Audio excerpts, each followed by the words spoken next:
क्या हिंदू धर्म यीशु मसीह से पुराना है? हिंदू कहते हैं कि हिंदू धर्म यीशु मसीह से पुराना है। दूसरे शब्दों में, हिंदू धर्म क्रिश्चियनिटी से पुराना है, क्योंकि जीसस क्राइस्ट तो केवल 2000 साल पहले आए थे, लेकिन हिंदू धर्म तो उससे भी बहुत पुराना है। तो फिर क्रिश्चियनिटी सही कैसे हो सकती है, क्योंकि वो तो बाद में आई थी। अब जो धर्म पहले आया होगा वही तो सच्चा धर्म होगा ना। तो अक्सर होता क्या है कि एक आम क्रिश्चियन इसका जवाब ठीक से नहीं दे पाता। तो आप इस संदेश को ध्यान से पूरा देखिए और जानिए कि सच क्या है। सबसे पहले हमें यह समझना होगा कि यह शब्द क्रिश्चियनिटी या मसीहत या ईसाइयत आया कहां से। यीशु मसीह को अंग्रेजी में जीसस क्राइस्ट कहा जाता है और कुरान में ईसा। यीशु मसीह 2000 साल पहले मनुष्य का रूप धारण करके पृथ्वी पर आए थे। जिन लोगों ने भी उनकी शिक्षाओं पर विश्वास करके उन्हें परमेश्वर स्वीकार किया और उनके अनुयायी बन गए, वे मसीही कहलाने लगे। मतलब यीशु मसीह के अनुयायी मसीही। ऐसे ही अंग्रेजी में जीसस क्राइस्ट से निकला क्रिश्चियन और ईसा से निकला ईसाई। तो इसी तरह मसीह से निकला मसीहत, क्राइस्ट से निकला क्रिश्चियनिटी और ईसा से निकली ईसाइयत, पर तीनों एक ही हैं। तो अगर इस नजरिए से देखा जाए तो हम कह सकते हैं कि क्रिश्चियनिटी की शुरुआत केवल 2000 साल पहले ही हुई थी। दूसरे शब्दों में, यीशु मसीह के अनुयायी तो केवल 2000 साल पहले ही आए थे। लेकिन बात यहां पर खत्म नहीं होती। हमें यह नहीं भूलना चाहिए कि यीशु मसीह परमेश्वर था। 2000 साल पहले तो वह केवल मानव रूप धारण करके आया था और तब पृथ्वी पर उसका नाम यीशु मसीह था। लेकिन परमेश्वर तो आदिकाल से है। मतलब ये कि जिस परमेश्वर को हम यीशु मसीह के नाम से जानते हैं वो तो आदिकाल से था। तो फिर क्रिश्चियनिटी 2000 साल पहले कैसे शुरू हो सकती है? आइए समझते हैं इस बात को। अगर आप किसी फल को देखें, जैसे कि सेब, एप्पल, तो उसे पककर तैयार होने में तो केवल 6 महीने ही लगते हैं। लेकिन उसका जो पेड़ है उसे बड़ा होने में तो 6 साल लग जाते हैं। जब तक वो पेड़ बड़ा नहीं होगा तब तक उसमें सेब लगेगा कैसे? मतलब ये कि आप उस सेब को उसके पेड़ की उम्र से अलग नहीं कर सकते। पहले पेड़ बड़ा होगा फिर उसमें फल आएगा। ठीक इसी तरह जब हम यीशु मसीह की बात करते हैं तो हम उनसे पहले के 4000 सालों को नहीं भूल सकते जो मानव जाति को लगे पहले मनुष्य आदम से लेकर यीशु मसीह तक पहुंचने में, जिसका विवरण बाइबल के पहले भाग में लिखा है, जिसको हम पुराना नियम कहते हैं, द ओल्ड टेस्टमेंट, जिसमें यीशु मसीह से जुड़ी 300 से भी अधिक भविष्यवाणियां हैं जो यीशु ने आकर पूरी करी। दूसरे शब्दों में कहें तो यीशु वो फल था जिसका पेड़ 4000 साल पुराना था। क्रिश्चियनिटी के आने से पहले पुराना नियम यहूदियों के पास था, यहूदी जो इब्राहिम की संतान थे। क्रिश्चियनिटी की शुरुआत यहूदी मत से ही हुई थी। स्वयं यीशु भी एक यहूदी था। तो देखा जाए तो क्रिश्चियनिटी की जड़ें तो मानव जीवन की शुरुआत से जुड़ी हुई हैं। जब परमेश्वर ने पृथ्वी की सृष्टि की थी, फिर मिट्टी से पहले मनुष्य आदम को बनाया था। तो यहां पर कोई यह सवाल कर सकता है कि यीशु मसीह 4000 साल बाद क्यों आया? अगर वो परमेश्वर था तो वो मानव रूप धारण करके शुरुआत में भी तो आ सकता था क्रिश्चियन धर्म को स्थापित करने के लिए। तो उसका उत्तर यह है कि परमेश्वर ने अपने लिए जो योजना बनाई थी कि वो पृथ्वी पर आकर सारे मानव जाति के पापों का दंड भुगतेगा, उसका उसने एक समय निश्चित किया था। और वो समय था आज से लगभग 2000 साल पहले।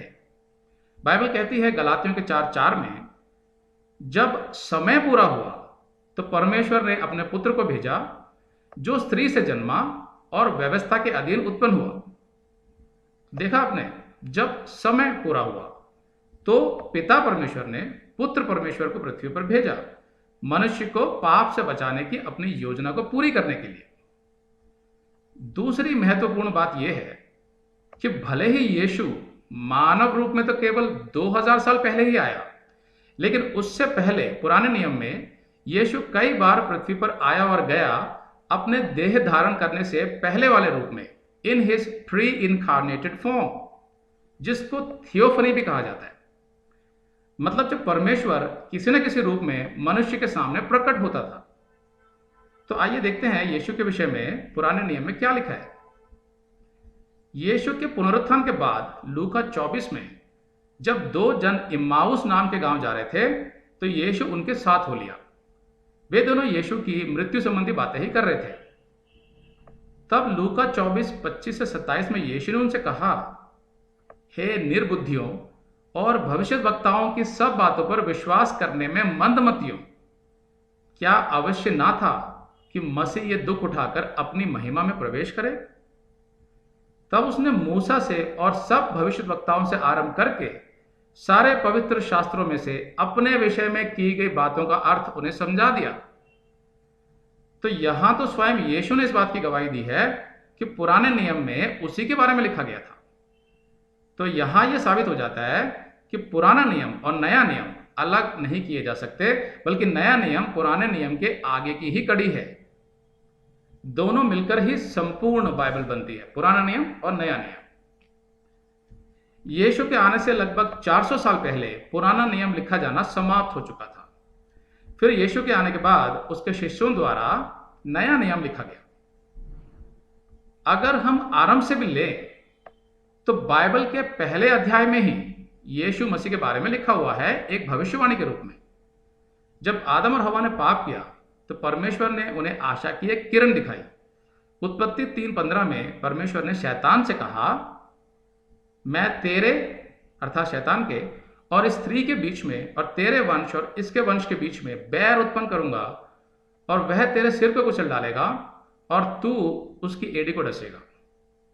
तो यहां पर जो लिखा है वह तेरे सिर को कुचल डालेगा, वो यीशु मसीह के विषय में था, जो स्त्री अर्थात हवा के वंश से निकलेगा और वो शैतान का सिर हमेशा के लिए कुचल डालेगा। ये भविष्यवाणी उत्पत्ति में ही आदम को दे दी गई थी, पहले मनुष्य को। तो यीशु के बारे में तो पहले अध्याय से लिखा हुआ बाइबल में। तो यीशु मसीह के आने के विषय का ज्ञान पहले मनुष्य आदम से ही पीढ़ी दर पीढ़ी चला आ रहा था। अब आगे चलकर निर्गमन 3:14 में जब परमेश्वर ने मूसा को दर्शन दिया और उसे इजरायलियों के पास जाने को कहा तो मूसा ने परमेश्वर से पूछा, जब मैं इजरायलियों के पास जाकर उनसे यह कहूं कि तुम्हारे पितरों के परमेश्वर ने मुझे तुम्हारे पास भेजा है, तब यदि वे मुझसे पूछें उसका क्या नाम है, तब मैं उनको क्या बताऊं? परमेश्वर ने मूसा से कहा, तू इजरायलियों से यह कहना कि जिसका नाम मैं हूं है, उसी ने मुझे तुम्हारे पास भेजा है। अब इसी संदर्भ में आगे नए नियम में एक बार जब यहूदी यीशु का तिरस्कार कर रहे थे तो यीशु ने उनसे कहा, यूहन्ना 8:56 से 58 में, तुम्हारा पिता इब्राहिम मेरा दिन देखने की आशा से बहुत मगन था और उसने देखा और आनंद किया। यहूदियों ने उससे कहा, तू तो अब तक 50 वर्ष का नहीं हुआ, फिर तूने इब्राहिम को कैसे देखा? यीशु ने उनसे कहा, मैं तुमसे सच सच कहता हूं कि पहले इसके कि इब्राहिम उत्पन्न हुआ मैं हूं। तो इन आयतों में यीशु उन्हें समझा रहा था कि वो वही परमेश्वर है जो मूसा से मिला था निर्गमन 3 में। मैं हूं, अंग्रेजी में आई एम अर्थात सेल्फ एग्जिस्टिंग, मतलब ऐसा परमेश्वर जो स्वयं से विद्यमान है, जिसका अस्तित्व स्वयं से है, मतलब उसको किसी ने नहीं बनाया, जो आदि काल से है और अनंत काल तक रहेगा। वो होता है मैं हूं, आई एम। यीशु के ये कहने पर कि वो परमेश्वर है, अगली आयत में हम देखते हैं कि यहूदियों ने उसे मारने के लिए पत्थर उठा लिए, क्योंकि यहूदी जानते थे कि मैं हूं सिर्फ उनके परमेश्वर यहोवा का नाम है। तो यहां पर यीशु ने न केवल यह साबित किया कि वो परमेश्वर है, बल्कि उसने ये भी साबित किया कि पुराने नियम में उसी के बारे में लिखा गया है, बल्कि पूरी बाइबल यीशु के बारे में ही है।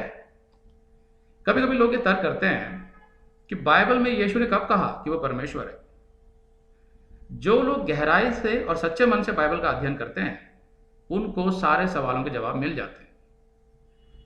यीशु मनुष्य का पुत्र था या वो परमेश्वर का पुत्र था या वो परमेश्वर था, इन सब सवालों के जवाब मैंने विस्तार से अपने एक संदेश में दिए हैं, जिसका शीर्षक है, क्या यीशु ने कभी कहा कि वो परमेश्वर है? और इस संदेश के 2 भाग हैं। अगर आप चाहें तो मेरे चैनल पर जाकर इन दोनों संदेशों को देख सकते हैं, फिर आपके मन में यीशु को लेकर कोई संदेह नहीं बचेगा। इसके अलावा यहोशू 5:13 से 6:2 में हाथ में नंगी तलवार लिए जो पुरुष खड़ा था वो यीशु था।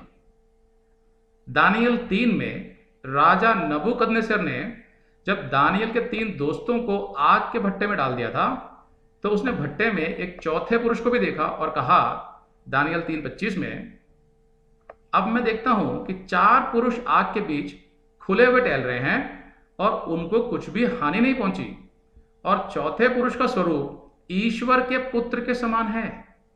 अंग्रेजी में सन ऑफ गॉड, मतलब परमेश्वर का पुत्र, मतलब वो चौथा पुरुष यीशु मसीह था। पुराने नियम में, दानियल में, पुराने नियम में आप बहुत जगह पढ़ेंगे यहोवा का दूत, अंग्रेजी में the angel of the Lord. तो इसमें जो एंजल शब्द है उसमें जहां भी पहला अक्षर ए बड़ा होता है अर्थात कैपिटल ए, वो हमेशा यीशु मसीह के लिए इस्तेमाल किया गया है, the angel of the Lord. दूसरे संदर्भों में जहां साधारण स्वर्गदूत के लिए एंजल शब्द का इस्तेमाल किया गया है वहां हमेशा ए छोटा होगा अर्थात स्मॉल ए, लेकिन हिंदी बाइबल में दोनों के लिए यहोवा का दूत ही लिखा गया है। उदाहरण के लिए हम कुछ आयतें पढ़ते हैं जहां कैपिटल ए यानी बड़ा ए इस्तेमाल हुआ है यीशु मसीह के लिए। उत्पत्ति 16:9, यहोवा के दूत ने हाजिरा से कहा, अपनी स्वामिनी के पास लौट जा और उसके वश में रह। निर्गमन 3:2, और परमेश्वर के दूत ने कटीली फाड़ी के बीच मतलब झाड़ियों के बीच आग की लौ में से उसको अर्थात मूसा को दर्शन दिया, और उसने दृष्टि उठाकर देखा कि फाड़ी जल रही है पर भस्म नहीं हुई। यहां कौन था? परमेश्वर का दूत। गिनती 22:23 में, और उस गधी को यहोवा का दूत हाथ में नंगी तलवार लिए हुए मार्ग में खड़ा दिखाई पड़ा। न्यायियों के 2:4 में, जब यहोवा के दूत ने सारे इजरायलियों से ये बातें कही तब वे लोग चिल्ला चिल्लाकर रोने लगे। जकरिया 3:1 में, फिर उसने यहोशू महायाजक को यहोवा के दूत के सामने खड़ा हुआ मुझे दिखाया, और शैतान उसकी दाहिनी ओर उसका विरोध करने को खड़ा था। तो ये सारी आयतें यीशु मसीह के बारे में हैं, उसके देह धारण करने से पहले के समय के। पुराने नियम में लगभग 30 से भी ज्यादा आयतें हैं जिनमें यीशु अपने मनुष्य रूप धारण करने से पहले वाले रूप में पृथ्वी पर लोगों से मिला और बात किया करता था। तो जब यीशु पुराने नियम में भी है अपने मनुष्य रूप धारण करने से 4000 साल पहले से, तो फिर सोचिए क्रिश्चियनिटी कितनी पुरानी हुई। अगर हम यीशु के बाद के 2000 साल भी मिला लें तो क्रिश्चियनिटी लगभग 6000 साल पुरानी हो गई। और बाइबल की गणना के आधार पर मनुष्य की सृष्टि से लेकर अब तक लगभग 6000 साल ही हुए हैं। मतलब क्रिश्चियनिटी तो शुरुआत से ही है, फिर उससे पुराना कोई भी धर्म कैसे हो सकता है? पुराने नियम में यीशु के मसीहा होकर आने के विषय में जो भविष्यवाणियां हैं वे भी यही साबित करती हैं कि क्रिश्चियनिटी तो आरंभ से ही है। उदाहरण के तौर पर 700 साल पहले यशाया ने लिखा, यशाया 53:5 में, परंतु वह हमारे ही अपराधों के कारण घायल किया गया, वह हमारे अधर्म के कामों के हेतु कुचला गया, हमारी ही शांति के लिए उस पर ताड़ना पड़ी कि उसके कोड़े खाने से हम चंगे हो जाए। यशाया 9:6, क्योंकि हमारे लिए एक बालक उत्पन्न हुआ, हमें एक पुत्र दिया गया है, और प्रभुता उसके कांधे पर होगी, और उसका नाम अद्भुत, युक्ति करने वाला, पराक्रमी परमेश्वर, अनंत काल का पिता और शांति का राजकुमार रखा जाएगा। मीका ने यीशु से 500 साल पहले यीशु के जन्म स्थान की भविष्यवाणी की, मीका 5:2 में, हे बेथलेहम एफ्राता, तुझ में से मेरे लिए एक पुरुष निकलेगा जो इजरायलियों में प्रभुता करने वाला होगा, और उसका निकलना प्राचीन काल से वरन आदि काल से होता आया है। मतलब वो अनादिकाल से है, परमेश्वर यीशु मसीह। इसके अलावा यीशु के विषय में दूसरे संकेत भी हैं पुराने नियम में जिनको यीशु की छाया कहा जाता है, शैडो ऑफ जीसस क्राइस्ट। जैसे उदाहरण के तौर पर यूसुफ, जोसेफ, जो यीशु की छाया था क्योंकि उसने उद्धारकर्ता के रूप में मिस्र और सारे जगत को अकाल से बचाया। मूसा, उसने भी उद्धारकर्ता के रूप में इजरायलियों को मिस्र देश से निकाला, इत्यादि। अब कुछ लोग तर्क करते हैं कि हिंदू शास्त्र अर्थात वेद बाइबल से बहुत पुराने हैं। अब इसका जवाब देने के लिए आपको पहले यह समझना पड़ेगा कि बाइबल की शुरुआत कब हुई थी। बाइबल एक किताब नहीं है, बल्कि 66 किताबों का संग्रह है, 66 बुक्स। 39 किताबें पुराने नियम में हैं और 27 नए नियम में। बाइबल की पहली 5 किताबें उत्पत्ति, निर्गमन, लय व्यवस्था, गिनती और व्यवस्था विवरण, इन 5 किताबों को परमेश्वर ने मूसा से लिखवाया था। इन 5 किताबों को पेंटाटुक भी कहा जाता है, जिनको यहूदी तोरा कहते हैं। कुछ आयतें हैं जो इस बात का सबूत हैं। निर्गमन 17:14, तब यहोवा ने मूसा से कहा, स्मरणार्थ इस बात को पुस्तक में लिख ले और यहोशू को सुना दे। निर्गमन 34:27, और यहोवा ने मूसा से कहा, ये वचन लिख ले, क्योंकि इन्हीं वचनों के अनुसार मैं तेरे और इजराइल के साथ वाचा बांधता हूं। व्यवस्था विवरण 31:9, फिर मूसा ने यही व्यवस्था लिखकर लेवीय याजकों को, जो यहोवा की वाचा के संदूक उठाने वाले थे, और इजराइल के सब वृद्ध लोगों को सौंप दी। गिनती 32:2, 33:2, मूसा ने यहोवा से आज्ञा पाकर उनके कूच उनके पड़ावों के अनुसार लिख दिए। ऐसी और भी कई आयतें हैं जिनसे यह साबित हो जाता है कि बाइबल की पहली 5 किताबें परमेश्वर ने मूसा से ही लिखवाई थी। लेकिन मूसा तो यीशु से केवल 1500 साल पहले आया था, मतलब आज से लगभग 3500 साल पहले। तो हम गणना कर सकते हैं कि बाइबल के लिखे जाने की शुरुआत आज से लगभग 3500 साल पहले ही हो गई थी। कुल मिलाकर 1500 कुछ साल लगे थे बाइबल को पूरा करने में, जिसके बाद उसमें कुछ भी नहीं जोड़ा गया। अब जहां तक बात है वेदों की, तो यहां हिंदू विद्वानों के बीच में मतभेद है। कुछ विद्वानों का कहना है कि वेद आज से लगभग 3500 साल पहले लिखे गए थे। अब यह लगभग वही समय है जब मूसा ने बाइबल की पहली 5 किताबें लिखी थी, जिसको यहूदी तोरा कहते हैं, द लॉ। तो उस हिसाब से तो वेद और बाइबल लगभग एक ही समय में लिखे गए थे। लेकिन समस्या यह है कि वेदों की पक्की उम्र जानने का कोई तरीका नहीं है, क्योंकि समय के साथ हिंदू धर्म में कई बदलाव आते चले गए, जिनका असर उनके शास्त्रों पर भी पड़ा। पर यहां पर जो मुख्य बात ध्यान देने की है वो ये है कि परमेश्वर ने जब मूसा से बाइबल लिखवानी शुरू की थी, तब आदम से लगभग 2500 साल गुजर चुके थे। तो जब मूसा ने बाइबल की पहली किताब उत्पत्ति लिखी, तो उसने सृष्टि की शुरुआत से लेकर आदम, इब्राहिम, इसहाक और याकूब से होते हुए यूसुफ तक के लगभग 2500 सालों तक के मानव इतिहास का पूरा ब्यौरा उत्पत्ति में दिया। तो अब अगर हम क्रिश्चियनिटी को एक धर्म मान लें, तो भले ही उसका लिखित रूप पृथ्वी की सृष्टि से 2500 साल के बाद आया, लेकिन उसकी शुरुआत तो सृष्टि के आरंभ से ही हो गई थी ना। तो यह कहना बिल्कुल गलत नहीं होगा कि क्रिश्चियनिटी तो पहले मनुष्य से ही चली आ रही है, बाकी सारे धर्म तो उसके बाद ही उत्पन्न हुए हैं। अब अगर आपसे कोई हिंदू भाई ये कहे कि भाई तुम्हारी क्रिश्चियनिटी तो केवल 6000 साल पुरानी है, जबकि हिंदू धर्म तो उससे भी बहुत पुराना है, तो आप उनसे ज्यादा तर्क मत कीजिए, क्योंकि उनके इस कथन के पीछे कोई ऐतिहासिक सबूत नहीं है और ना ही वो कभी इसे साबित कर पाएंगे। दूसरी ओर बाइबल की उम्र की गणना ना केवल बाइबल से की जा सकती है, बल्कि विश्व भर में बाइबल के ऐसे बहुत से ऐतिहासिक सबूत हैं जो बाइबल की एकदम सटीक उम्र बता सकते हैं।